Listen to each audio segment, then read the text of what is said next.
Oke, Bismillahirrahmanirrahim. Assalamualaikum warahmatullahi wabarakatuh. Alhamdulillahirabbil alamin. Asyhadu an la ilaha illallah, asyhadu anna Muhammadan abduhu wa rasuluh. Allahumma shalli ala sayyidina Muhammad wa ala alihi wa sahbihi ajma'in. Alhamdulillah pada hari ini kita bertemu kembali di Edward Talks episode ke-13 Tata Rasya, Masya Allah.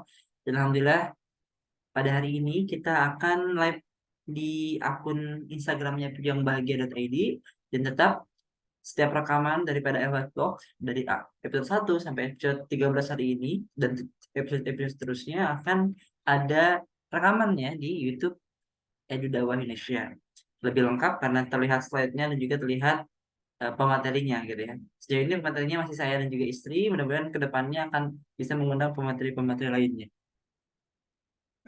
Terlepas salawat serta salam juga kita curah limpahkan kepada teladan kita ya Habibana Nabi Muhammad SAW. Karena beliau itu adalah contoh. Setiap perkataan, perbuatan, bahkan diamnya adalah contoh teladan. Laqad ja'akum kana fi Rasulillahi uswatun hasanah. Dan laqad kana lakum laqad kana lakum fi Rasulillahi uswatun hasanah. Sehingga eh, personal branding itu harus kita bangun dengan contoh bagaimana Nabi membentuknya. Dan insya Allah pada hari ini kita akan membahas bagaimana tentang personal branding ala Rasulullah SAW. Ya, mungkin materinya itu akan lebih ke perspektif pribadi dengan beberapa slide yang mendukung. Tapi insya Allah di sini kita sharing, dan setiap kali saya berbagi, kayak juga kebagi ilmu. Jadi teman-teman yang ada insight lain, silahkan nanti boleh komen atau boleh DM, maka Japri silahkan dan memberikan koreksi ataupun kritik. Ya, baik. Bicara soal personal branding, itu maka bicara soal sebentar. Nah,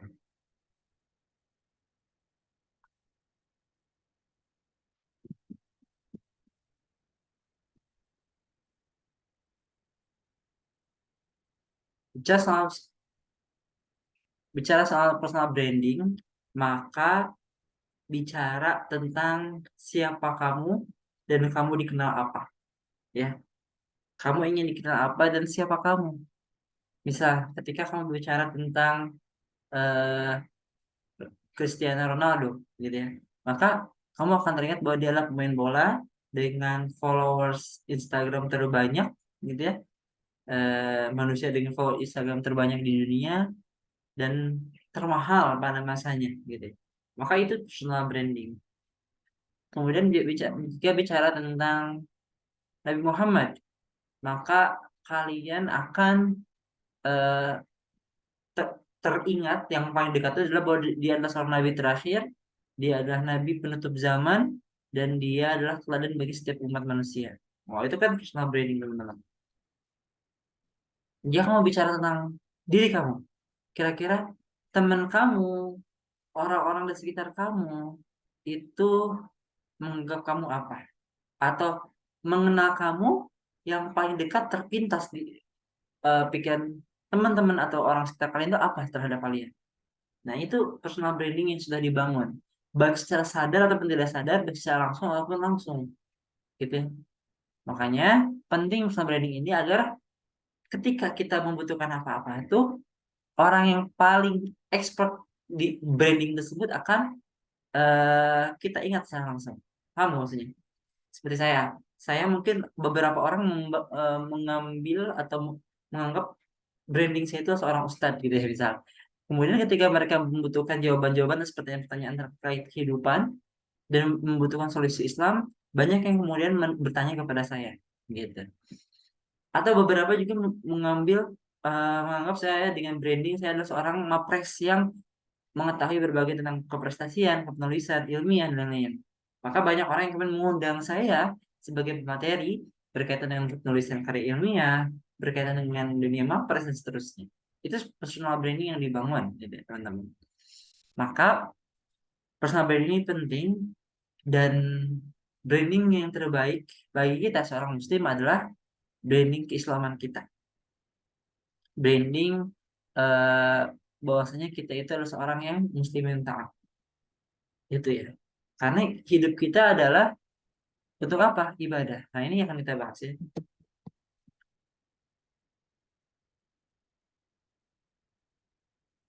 Mohon maaf ya ini eh,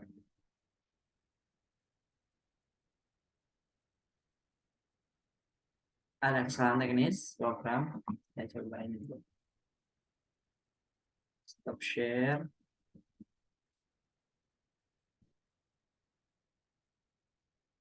Oke.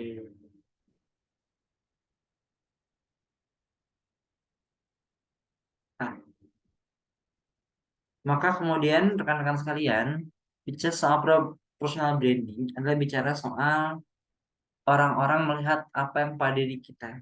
Terlebih bicara soal skill, baik itu hard skill ataupun soft skill. Ya, hard skill itu adalah keterampilan untuk penguasaan dalam bidang yang ditekuni. Soft skill itu adalah kemampuan atau kecerdasan secara emosional. Maka eh, jika hard skill adalah suatu kemampuan yang bisa diasah melalui pendidikan formal, maka soft skill bisa diasah dengan cara memperbaiki attitude personal yang sudah dibawa seumur hidup. Personal branding juga bicara soal hard skill tadi dibicarakan. Oh, dia seorang penulis, dia seorang apa lagi? Content creator, dia seorang apa lagi? Ustadz gitu ya. Itu adalah hard skill. Hal-hal yang diasah secara formal, ya, keilmuan secara formal. Tapi kan ada juga orang yang melihat orang lain dengan branding dari soft skillnya. Bagaimana contohnya tentang attitude? Oh, dia orangnya ramah, dia orangnya itu jujur, dia itu orangnya tawadhu. Itu personal branding teman-teman, dan berangkat dari soft skill dan hard skill. Maka banyak juga yang melihat personal branding itu secara gabungan antara hard skill dan soft skill. Oh, dia ada seorang bisnis pebisnis yang dermawan, dia ada seorang dosen yang friendly gitu ya. Itu kan antara hard skill dan soft skill yang kemudian menjadi personal branding baru. Ada personal branding yang hanya hard skillnya diasah tapi soft skillnya buruk, maka terbangun juga personal branding yang buruk. Dia seorang pebisnis yang curang, maka itu sangat negatif ya.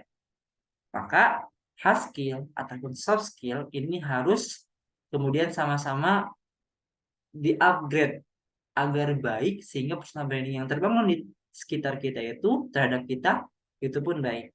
Makanya penting personal branding. Nah, kita fokus kepada soft skill. Kenapa? Karena sehebat apapun hard skill, ketika soft skillnya itu buruk, maka akan memperburuk personal branding kita. Tapi apabila soft skillnya baik, tapi hard skillnya itu buruk dalam definisi belum bagus-bagus amat, gak expert-expert banget, maka akan tetap baik personal branding kita di tengah masyarakat. Karena orang-orang tuh melihat apa yang kita berikan secara emosional gitu ya, secara personal attitude itu sangat sangat dekat, warming gitu ya, sangat hangat kita di sekitar kita. Berbeda dengan hanya hard skill saja, mungkin akan terasa manfaatnya tapi hanya sebatas itu. Paham nggak maksudnya? Misal contohnya kita itu orang yang jago elektronik, tapi secara attitude kita itu sombong misal, maka orang-orang itu tidak akan ada yang membutuhkan kita. Mungkin kalaupun butuh terpaksa dan hanya sekedar pada momen itu saja gitu ya. Karena saya malas kerja sama dia, dia mah sombong orangnya gitu. Itu soft skill yang jelek sehingga mempengaruhi branding kita, mempengaruhi peluang-peluang akibat daripada personal branding yang kita bangun gitu ya. Yang seharusnya personal branding itu mendatangkan kebaikan. Personal branding itu seharusnya apa? Mendatangkan peluang-peluang gitu ya. Tapi justru sebaliknya ketika soft skillnya itu tidak diasah dengan baik. Soft skillnya itu tidak dibentuk dengan baik. Hanya penting banget. Soft skill itu keterampilan yang sifatnya cenderung abstrak. Kayak jujur. Jujur itu mungkin orang-orang melihatnya abstrak ya. Jujur itu definisinya adalah berkata. Berkata dengan sesuai fakta atau berkata sesuai kebutuhan gitu ya. Itu kadang-kadang berbeda definisi. Makanya harus memiliki definisi yang tepat sebagaimana jujur itu sesuai daripada syariat Islam gitu misal. Ini sesuai dengan fakta dan eh, memberikan kebaikan. Kemudian soft skill juga adalah kemampuan non teknis pada diri seseorang yang terbentuk secara alami berdasarkan lingkungan sekitar, pendidikan dan pergaulan. Ya. Soft skill hampir sama seperti bakat, jadi bisa dipelajari dan dikembangkan seiring waktu berjalan. Ya. Soft skill itu kayak datang dari diri kita paling mendalam, tertunjukkan secara zohir gitu ya, dan itu lahir dari proses yang sangat panjang berdasarkan lingkungan sekitar, pendidikan, pergaulan. Maka membangun lingkungan pendidikan yang sesuai dan pergaulan yang sesuai ini sangat penting agar soft skill yang terbangun itu tuh soft skill yang baik ya. Ada hadis yang mengatakan atau statement mengatakan bahwasanya ketika kita bergaul dengan orang tukang arang, kita akan ke bau hitam. Tapi kalau kita bergaul dengan orang dengan tukang minyak, maka kita tukang minyak, tukang parfum, kita akan berbau wangi. Makanya lingkungan, bergaul penting banget, apalagi pendidikan. Tapi ini bisa dikembangkan agar kita mau memilih lingkungan pendidikan pergaulan yang tepat untuk kita. Gitu. Dan soft skill juga adalah kemampuan untuk kecerdasan secara emosional, meliputi kemampuan berinteraksi, interpersonal skills, dan kemampuan mengelola diri, interpersonal, intrapersonal skill. Kalau dalam bahasa agamanya itu, interpersonal skill adalah hablum minanas, gitu ya. Kamu jujur ketika berdagang, kamu ramah ketika bertemu orang, itu interpersonal skills. Dan ada satu lagi, kemampuan mengelola diri atau intrapersonal skills. Kalau dalam bahasa agama adalah hablum minafsi, hubungan dengan diri kita sendiri. Gitu. Ya, ada hablum minanas dan hablum minafsi. Inilah soft skill yang penting dalam membangun personal branding.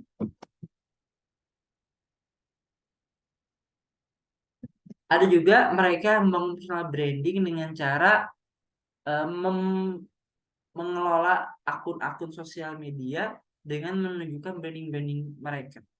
Ada statement mengatakan buat apa sih update-update tentang kebaikan di media sosial, menang lomba dan dapat hadiah di update. Ada kegiatan donasi sosial lalu foto-foto terus di update. Makan-makan tasyakuran dan berbagi dengan yang lain di update dan lain sebagainya di update, di update, di update, di update. Ada orang yang mungkin sinis, hasad ketika melihat hal seperti itu. Padahal kalau niatnya personal branding, memang seperti itu caranya salah satunya. Gitu ya. Ketika kita misal berbagi kegiatan sosial, kita luruskan niat dulu yang penting. Luruskan niat tujuannya untuk membangun personal branding yang mana mungkin bisa jadi banyak orang yang terinspirasi dari situ. Dan mungkin membuka peluang dan memberikan kebermanfaatan. Maka terus itu bisa menjadi salah satu cara untuk membangun personal branding. Gitu ya. Makanya banyak orang yang memilih menjadi content creator dengan salah satu tema yang diambil berkaitan dengan passion atau skill mereka. Gitu. Seperti saya contohnya saya membangun akun Instagram saya bicara tentang prestasi, pendidikan, gitu ya, bicara tentang sosial, agar terbangun personal branding seperti itu di netizen atau di follower saya, gitu. Makanya jangan hiraukan suara-suara kicauan yang justru itu berangkat dari kehasadan orang-orang, gitu. Maka percaya diri dan bangun terus personal branding, tapi yang paling penting meluruskan niat. Karena memang bergerak di sosial media itu sangat riskan berkaitan dengan niat, teman-teman semua. Saking banyaknya orang yang engage terhadap apa yang kita tunjukkan di sosial media, seringkali kita apa ya merasa wah ini saya kayaknya banyak orang-orang suka deh ke saya. Akhirnya niat kita belok gitu ya. Awalnya ingin menginspirasi, awalnya ingin membangun personal branding agar terbangun manfaat dan peluang, tapi akhirnya belok niatnya ini sangat riskan. Makanya harus terus dipupuk, diperbaiki niatnya. Terlebih teman-teman semua, baik kita apapun caranya, kenapa membangun personal branding, dan personal brandingnya bagaimana agar kita baik, maka kita harus lagi-lagi melihat apa sih misi penciptaan kita. Ini ayat yang sangat populer, "Wa ma khalaqtul jinna wal insa illa liya'budun."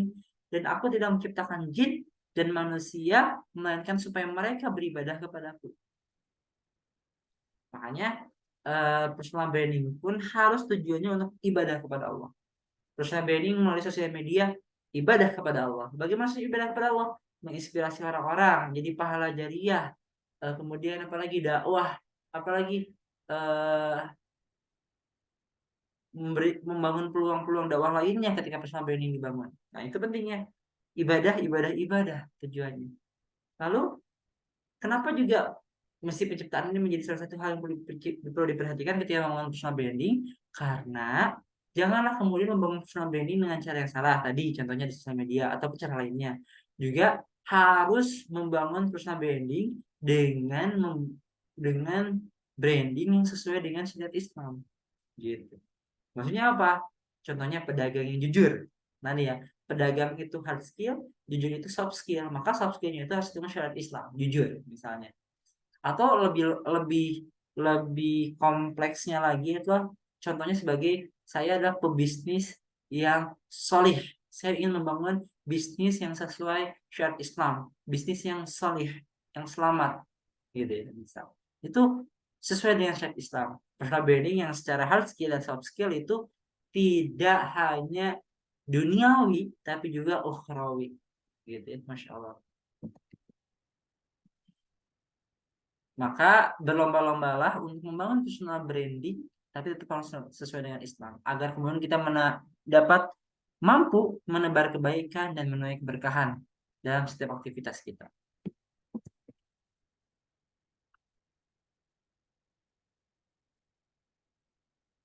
Allah SWT berfirman, Ya ayyuhalladzina amanu dukhulu fis-silmi kaffah wa la tattabi'u khutuwati syaitan innahu lakum aduwwum mubin.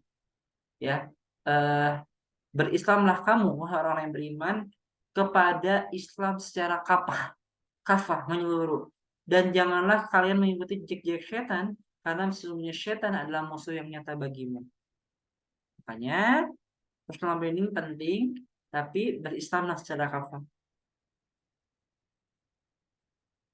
Maaf, berislamlah secara menyeluruh, agar branding kita itu bukan branding yang duniawi saja, tapi juga branding yang ukhrawi dengan ada titel muslim yang kafah di balik personal branding kita.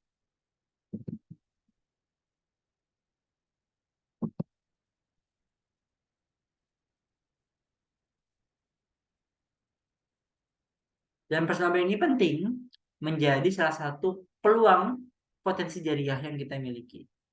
Ketika kita berkarya, berprestasi, orang-orang mengenal kita karena karya dan prestasi kita, maka personal branding itulah yang terbangun, dan karya itu mampu menjadi pahala jariah ketika bermanfaat terus dari masa ke masa, bahkan setelah kita meninggal.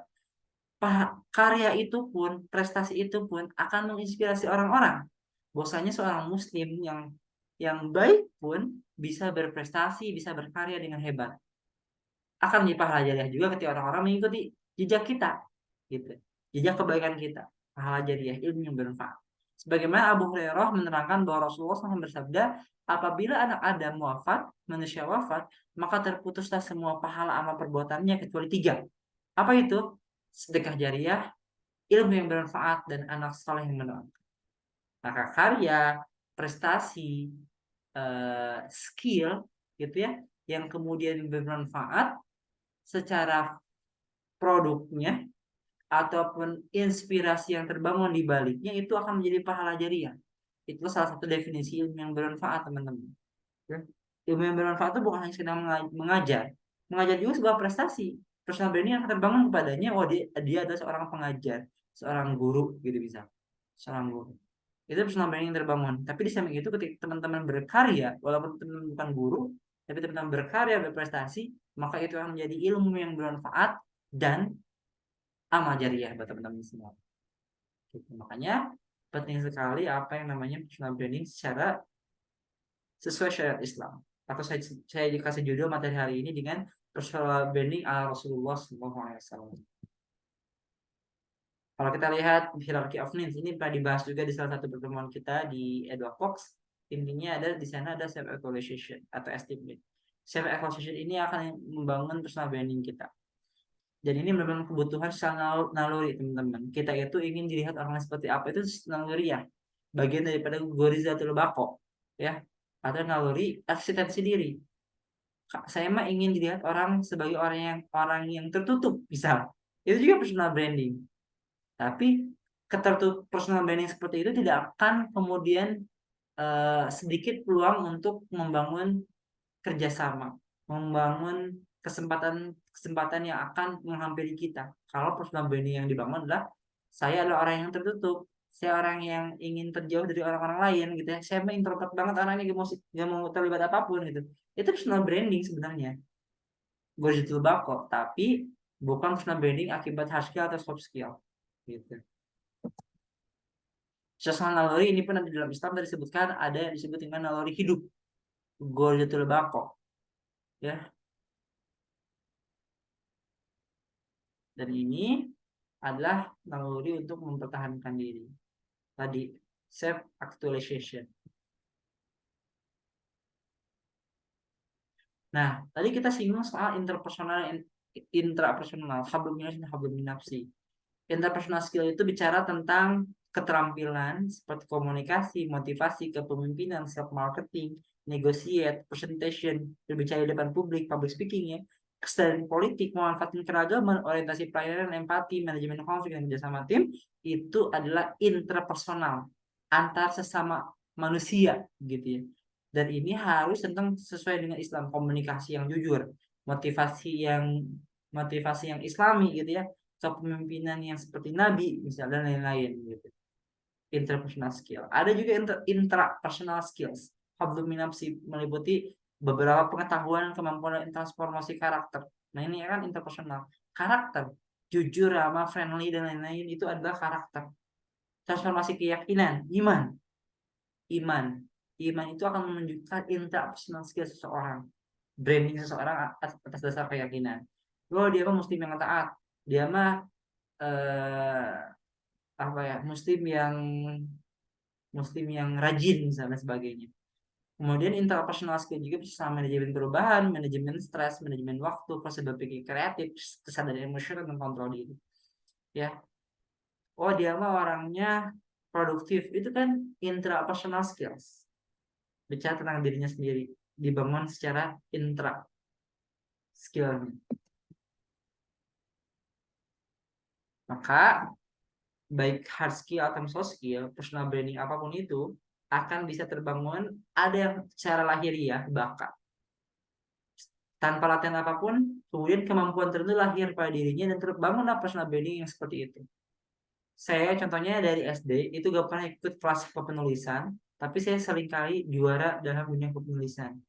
Mungkin itu salah satu bakat saya. Dan tapi dari situ kemudian saya bikin orang-orang yang bisa menulis seperti itu. Tapi walaupun seperti itu, saya juga latihan. Latihan ini berlaku bagi pada orang yang berbakat dan juga yang tidak berbakat, gitu ya. Latihan. Dulu saya pernah ketemu orang yang public speakingnya tuh jago banget. Saya lomba bareng dia, dan saya udah nggak pede. Dia ketika ngobrol sama orang-orang itu kayak friendly dan public speakingnya bagus banget gitu. Saya udah gak pede waktu itu, tapi saya yakin saya bisa mengalahkan dia dengan cara saya latihan sebanyak mungkin melebihi dia. Gitu. Maka orang yang praktisnya itu hebat, dia akan mampu mengalahkan orang yang berbakat. Gitu. Selain itu juga lingkungan penting tadi ya. Di antara soft skill itu terbangun karena lingkungan. Saya selama 4 tahun kuliah tinggal di masjid, lingkungan saya itu menuntut saya untuk bisa public speaking. Contohnya adalah saya diminta untuk khutbah, saya diminta untuk ngajar anak-anak, saya diminta untuk mengisi kajian ibu-ibu, bapak-bapak, dan seterusnya. Itu adalah tuntutan lingkungan yang membangun soft skill saya.